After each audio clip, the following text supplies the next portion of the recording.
Welcome to Rock and Metal Invasion. My name is Steve. Coming up on the show today, I am doing 0 out of 10, but I like them. Albums that have scored 0 out of 10 in Martin Popoffs' The Collector's Guide to Heavy Metal, Volume 2, the 80s. But I actually like the albums. And before I continue, I would like to say I love Martin's reviews. This is a great book. All his books are fantastic. But of course, music is very subjective, and it must be very difficult when you're doing a review book. You're probably going to take a bit of criticism from time to time. People are going to go, "What? Are you crazy? That's a great album." Or at the same time, go, "Why do you think that's such a great album? It's a terrible album." So it's so subjective, and that's what I like about doing my channel and doing my show.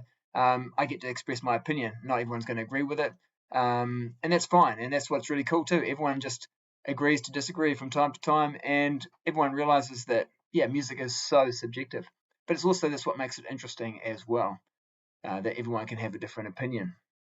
But I just thought it was interesting to go through and have a look at some of the albums that got 0 out of 10 and assess them myself. And I'll admit, if you go through and it's not just Martin, if you go through and you look up reviews for some of the albums he's given 0 out of 10 for, they often have negative or less than positive reviews. Sometimes these are albums that previous albums by the band were fan favorites, and perhaps now they're not quite so in favor, or they're starting to go in a different direction that the older fans don't particularly like. So the two bands I'm going to look at, the two albums I'm going to look at today, that both got 0 out of 10, by the band Triumph. And the first one I'm going to look at is The Sport of Kings. This came out in 1986. And then just a year later, actually, in 1987, they released Surveillance. So both of them scoring 0 out of 10 in Martin Popoffs' book. And like I say, if you go through and you look at reviews, there's some people who like it, but there are also a fair number of negative reviews. And again, it's probably one of those situations where this is a band that had been around for a while. They had a sort of an established sound, but 86, 87, they are starting to embrace a more commercial, melodic rock, hard rock sound that is becoming popular. Bon Jovi, Def Leppard, those type of bands are getting really popular. And so some of these older bands that sort of were doing that hard rock sound back in the late 70s, early 80s, are sort of changing their sound a little bit to fit in with the times. And not everyone's going to like that. And that's certainly, I'm not an expert on Triumph's earlier stuff, to be honest. I'm more got into them, when they were releasing these albums, or actually even later than that. But when my first few albums that I heard by Triumph were these albums. So of course that's going to influence my feelings on the albums a little bit, right? Because these are my first sort of Triumph albums that I hear. I haven't heard their older albums, and I'm not sort of growing up with the band and with the albums as they come out. I can imagine that if you were listening to these albums, the Triumph albums, as and each one, and you really like their early stuff, then you might be starting to notice that they're changing their sound, and maybe it's not a sound that you like. Well, for me, they were fitting in with the times and doing a sound that got me into hard rock and metal that I quite like. At the same time too, I've been going back and discovering Triumph a little bit, because I didn't really know too much about them prior to these albums that came out in the mid 80s, and really enjoying those too. But they're still quite new to me, so I'm kind of reserving judgment on those. But definitely there's some great songs there. They did have some great albums in the past as well. And of course, there was a fantastic documentary on them put out a few years ago, which is worth checking out. Anyway, so let's get into it. It's basically just, that's the theme for the show, 0 out of 10. And then I'm just going to do a sort of a deep dive on the album, song by song. And we're going to start with The Sport of Kings. Okay, so here it is, Triumph and The Sport of Kings. Not the greatest album cover, but anyway, we're not here to talk about the album cover. We're going to just focus on the song. So Triumph is, of course, Mike Levine, Rick Emmett, and Gil Moore. So Gil Moore and Rick Emmett share vocals. Rick is on guitar, Gil is on drums. Now, on this album, Rick is lead vocals on 6 of the songs, and Gil does 4 of the songs. It's produced by Mike Klink. So this came out in 1986. So this is just prior to Mike Klink, of course, having massive success by producing the album for Guns N' Roses, of course. And this sounds nothing like Guns N' Roses. This is very much melodic hard rock with a sort of very much a mid-80s sound. I think you'd probably say, though, prior to this album, maybe Triumph would be described as sort of a band that balanced progressive rock with hard rock. A little less progressive now, and they're just getting more into that sort of more commercial side of things. Right, so let's go and have a look at the first track. So the first track on the album is a great song. It's probably my favorite track on the album. It's called Tears in the Rain. And it actually the start reminds me of a song called Riptide by a band called Tangier, because it's got this little synth kind of, I think it's like a synth keyboard thing that starts it off, and then the riff and the drums kick in. Really cool way to start the song. And I like this lyrical idea of Tears in the Rain. I guess it's a little bit like Crying in the Rain, by Whitesnake, which came out prior to this, but then of course is going to come out again on the 1987 album. So I quite like that idea. It has these little keyboard stabs that run through it. It was something that you heard Bon Jovi do quite a bit with great effect, I thought. So yeah, I really like this song. Really good song, and a great way to kick off the album. Now the next song, Somebody's Out There. For me, it's not great, but just a little bit too soft, a little bit too pop for me. But it's actually supposedly like one of the band's biggest hits. Was reached number 27 on the Billboard Hot 100 and had like a 15-week stay in the charts, and hit number 84 in the Canadian pop chart. So yeah, I know Dan from Off the Charts told me that it was quite a big song, where he was. So I mean, to be honest with you, Triumph here in New Zealand, not big at all.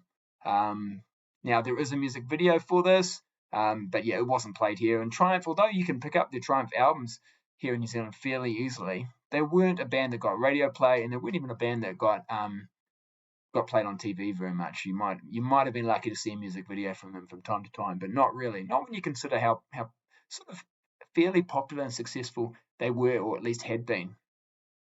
All right, so Somebody's Out There. That was one of the singles. It's the second song.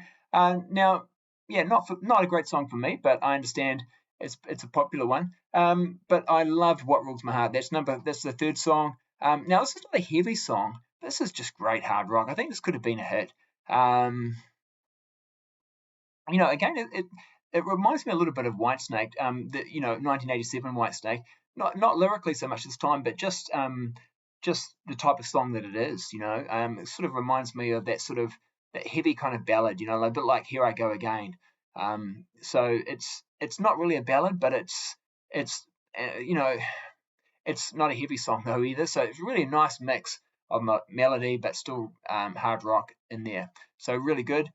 Fourth song, If Only. Again, I like the lyrical idea. It's sort of talking about if wishes could come true. Really nice. I thought that was really good. Good song. The only thing I thought about was this the best place for that song to be? So it's kind of like 3 sort of mid-tempo songs in a row now. And after, it kicked off with a pretty good rocker, it's just dropped the pace a little bit and it's just got a little bit soft. But I mean, I like 2 of those 3 songs quite a lot. I just think they could have been spread out a little bit more. Would have been maybe better to have track number 5, which is Hooked on You. So Hooked on You, a bit more of a rocker. Rocks, although I'd have to say it's not one of my favorite songs on the album. In fact, excluding Somebody's Out There, it would probably be my least favorite song on the album. But it's okay. And I just think sequencing of the songs, it might have been better if that had been track 4, and then maybe they could have had If Only 5. But it's not a big deal. Then we go to Take a Stand. Now, I'm just going to have a look here because I think this is the start of... Oh, this is interesting. I hadn't seen this before. Take a Stand. Yeah, I think this is the start of, side 2. So I just had to look because, again, this is one of those albums where you can't look at the back cover and get the sequence of the songs. Now, it does say Tears in the Rain, but then the next song is not Somebody's Out There, so it's What Rules My Heart, which is not the second song. And then it does say C label for sequence. One of those annoying sort of things where the back cover doesn't have the songs in sequence, they're not broken down. So Take a Stand does open up the side 2. Actually, when I just got the record out, I didn't actually notice this before, but this fell out. This is Triumph live at the US Festival on video cassette. It's 1 hour 7 minutes long, so they're advertising it. I haven't seen that, but there we go. That was the little thing that was inside the album. That was pretty cool, and didn't notice that before. Anyway, so Take a Stand. Yeah, melodic rocker. It's okay, but I feel like they're really holding back on the heaviness. And as I'll talk about when I talk about their next album, they actually can get heavier than this. They can rock pretty hard. And it would have been good, I think, if they just let loose a little bit with some heavier songs, especially when you're starting. Back in these days, when you turned the record over, you expected a sort of a rock. If you were getting a hard rock or metal band, you expected the first track on side 2 to be a sort of a hard rock song or quite a heavy song. You wouldn't normally start the second side with a ballad. That was just the way things were done. It was very unusual for the next side to start with a slower song. So, and Take a Stand is not a ballad or anything, but it's just very melodic. And I just feel like they're not really cranking out the rock as much as they could. Just holding back a little bit. And I guess that's part of the criticism of this album. They're really going for that commercial sound. Just One Night. Now, this has a lot of hit potential, I must admit. Now, I can understand why this is on the album, and I actually really like this. It actually reminds me of the band Giant, and maybe a ballad that they may have put out, or even Mr. Big. And I thought that when I heard it. And then later I found out that actually Eric Martin wrote this song with Neil Schon from Journey.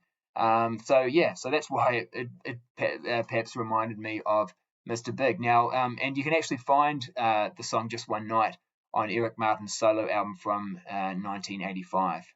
But yeah, I could have imagined this being a big hit. I don't think it got released as a single. I mean, I don't know for sure. I just think if that had got lots of radio play, been a big hit, I can probably imagine me really hating it now because I've heard it so much, It wouldn't be a song I'd like to hear a lot because I haven't heard it that much. I quite like it. So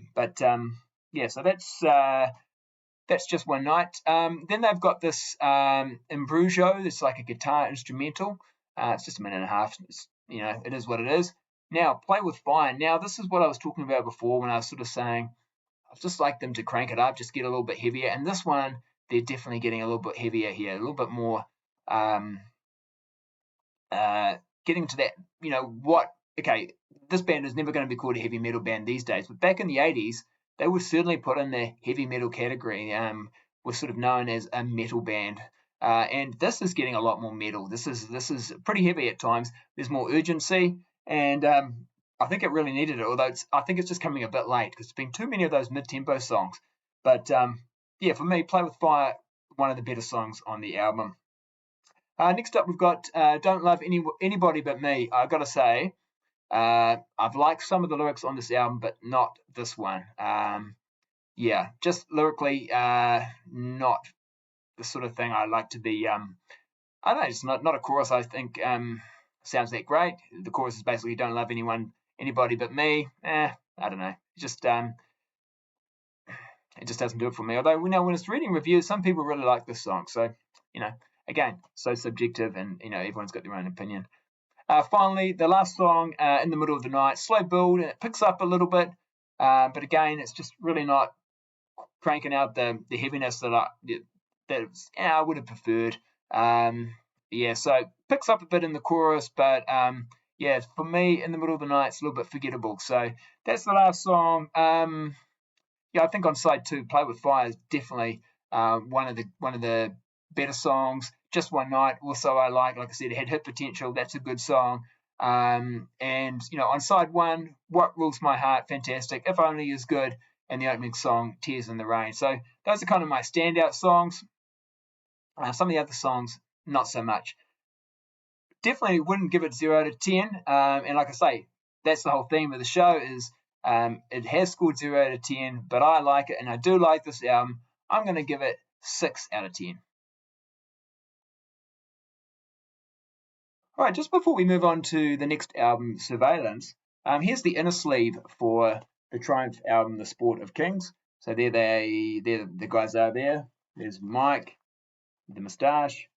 Not many hard rock or metal guys in the sort of late 80s had moustaches, but he pretty much kept that moustache for a while there. You got Rick Emmett in the middle and Gilmore there. But also what's interesting, actually, I just noticed this, is on my inner sleeve, it's got all the lyrics. That's pretty typical. But I don't know if you can see this, but just next to all of the songs, it's got either a tick or it's got like a tick and a plus sign. So some have got a tick and a plus, some have just got a tick. And yeah, that's all. So they've either got a tick and a plus or they've got a tick. And I've seen this before on other albums, and I'm just wondering if anyone knows what that means. Is this some sort of I don't know if this was a promo, went to radios, or what, or this was just some person's way of ranking the songs. But I have actually seen that before on albums, and if anyone knows what that means, I'd love to know. But moving on. Now we're going to move on to the next album. So, Sport of Kings did not do as well, perhaps, as what they may have wanted it to do, expected it to do. I think critically, especially. And I know that the band themselves are not that happy with that album. They sort of speak fairly negatively of it. Felt like they were being pushed in a direction they didn't want to go.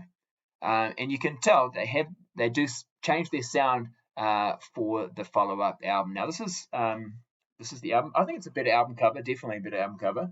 It's good, Surveillance. And this is actually the last album to feature Rick Emmett until he returns to the band in 2008. Because Triumph do put out an album, I think around 92, 93. But Rick is not in the band for that album. So let's get into the tracks. Now, it starts off with a prologue into the Forever. So the track listing is correct. The sequence is correct on the back cover here. Interestingly enough, this album also has like some sort of a grade. Someone's done some sort of a grading system on this as well. It's very unusual. I didn't do this. This one, it's got little dots against some of the songs. I don't know. Again, I don't know if that is a grading system or if that means anything. But yeah, there we go. First song, prologue into the Forever, is sort of like just an instrumental build-up to the song Never Say Never, which is track 2. Now, there's a music video for this. This might be one of my favorite, or if not my favorite, Triumph song, believe it or not. So I really love the music video. And yeah, it's quite obvious when you see the music video and even hear the song. These guys are trying to compete with the Bon Jovis of the world. It's heavy, but it's melodic, and it's got a great riff. Really good. Now, because like I said before, Triumph didn't get a lot of airplay or exposure here in New Zealand, so I didn't really know about this album until much later on. But as soon as I heard that song, saw the music video especially, I was like, this is awesome stuff. So really good. And like so much heavier. It's like so much heavier than anything on their previous album. You'd almost think this is a different band, even though it's 1 year later, because it's quite a lot heavier, I think. In fact, what you're going to notice is, at least on this first side, there's some much heavier songs than there were on any of the other songs on the previous album, which only came out a year prior. Track number 3, Headed for Nowhere. Now, this is another heavy one. You've got Gilmore on vocals for this one, and actually Steve Morse guests on guitar, and he does an awesome solo. Yeah, really great stuff. So already the first two songs, like I said before, heavier than anything on the last album. Next track, All the King's Horses. This is a nice acoustic song, but I have to say, I'm not sequencing again of the song. I'm not sure this was a good place to put it. Yeah, so I'm just not really sure it fits on this album. It's like, oh, you had a bit of momentum going. You already had like an instrumental song to kick the album off. That's fine. Now you've gone to another sort of a bit of a nothing sort of a song. It's not that long. It's not an instrumental, but it's just an acoustic song. It's not that long. And lyrically, it actually reminds me of Humpty Dumpty. So I don't know if you know what I'm talking about, but have a listen to just that's what it reminds me of, which is not a good thing. Next song, Carry On the Flame. Yeah, another great rocker. So I would have just loved it if they've just gone, Never Say Never, Headed for Nowhere, and then Carry On the Flame, just all in a row. That would have been great. That would have been three in a row. Awesome songs, yeah. So another quite a heavy song as well. Let Light Shine On Me. That finishes side one. Mid-tempo song, it's okay. I guess after, they've had three quite heavy songs, I want to slow it down a bit. It's not like a ballad type song, mid-tempo, like I said. So, yeah, pretty good first side. Really enjoy that first side. Like I said, there's, a couple of songs on it, just, I'm not that fussed about. But what's good is really good. Then we move over to side two. So Long Time Gone is what kicks off side two. Starts off fairly quietly, but then, the guitar kicks in. It's kind of moody and atmospheric. It's a good song, but, it's not great. And yeah, just a shame. I think they're dropping the heaviness that they had on, some of the songs on side one. I would have hoped that they were going to kick off side two with something as heavy as what they had on side one. Rock You Down, yeah, it is 1987, so you got to remember this when you're listening to an album like this and you're hearing songs like this. But lyrically, it's it's not that great. And I find these background gang vocals on it that I can imagine some people like them, but yeah, I didn't like that at all. So yeah, not a big fan of that one. Then we've got like another sort of instrumental. It's sort of another filler, really. I think it didn't need to really be there. It's called The Waking Dream. So that's there. After that, we've got On and On. This is, for me, fairly sort of standard 80s hard rock. And it's okay. It sounds actually a little bit more like some of the songs they were doing on their previous album. Next song, All Over Again. It's a bit of a ballad. It could have been a hit, actually, to be honest with you. It sounds a little bit like something Michael Bolton might have put out, in the 80s. Now, when I say Michael Bolton, I'm talking, bad Michael Bolton, not good Michael Bolton, because he did actually do some good stuff in the mid 80s. But yeah, for me, I didn't like this very much. They had outside songwriters for this song, so yeah, maybe they didn't particularly like it that much themselves, but they put it on the album, and probably with the thinking that this could be a single. Ballads were definitely the thing. You needed to have a good ballad on your album if you were a hard rock band, usually back in the 80s there, because that was what would get the airplay, and that would often be what gave you the hit song. Finishes with Running in the Night. Now, interesting thing about this song is a different version of the song Running in the Night appears on Signal's 1989 album Loud and Clear, but it's actually called Go, but it's got different lyrics, but it's pretty much the same song. And yeah, I like the song. It's actually probably my favorite song from side two. It's not a heavy song, but